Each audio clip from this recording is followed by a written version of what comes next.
मदाश्रया मद कथा मृष्टा कथयंती शुणवंती च तपंती विविधास्तापा न एतान मत गत चेतस।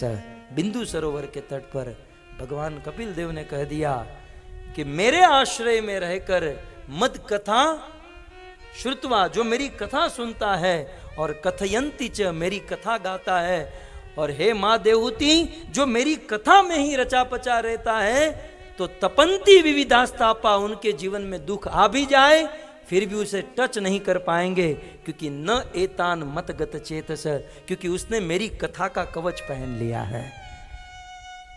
जैसे कोई छाता धारण करे, बारिश होने पर भी वो बारिश टच नहीं करेगी, कथा का कवच जिसने पहन लिया, जीवन में कितने भी दुख होंगे वह दुख उसे स्पर्श नहीं कर पाएंगे। प्रभु आशीर्वाद दे दीजिए कि आपके भक्तों के बीच में बैठकर आपकी कथा सुनो।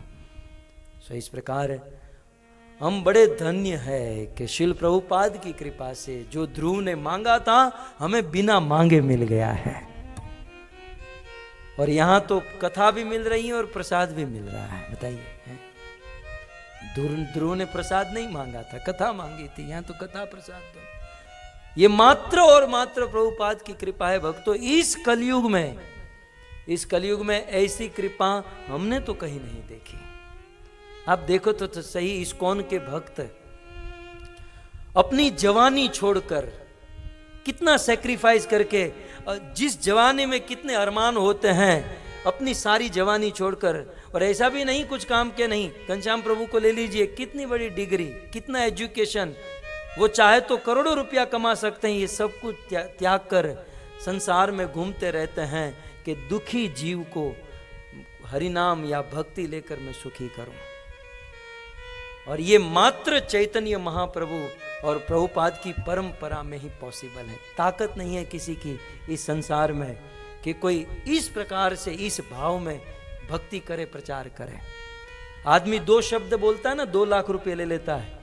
आप किसी सेमिनार में जाओ, किसी मोटिवेशन में जाओ, लेकिन धन्य है ये परंपरा। मैंने कल पूछा मुझे इंटरव्यू में कि आपको इस्कॉन में है, कैसा लग रहा है। मैंने कहा देखो, मैं आप किसी को जोर जबरदस्ती नहीं कर सकता, लेकिन मैं मेरी कहूं, मुझे इस्कॉन में शिक्षा, दीक्षा, सेवा में जो आनंद मिल रहा है वो ब्रह्मा के बाप को भी नहीं मिल रहा होगा। इतना आनंद मुझे प्राप्त कर रहा हूं, आनंद ही आनंद। तो ये संस्था है और ये मूड है यहाँ पर।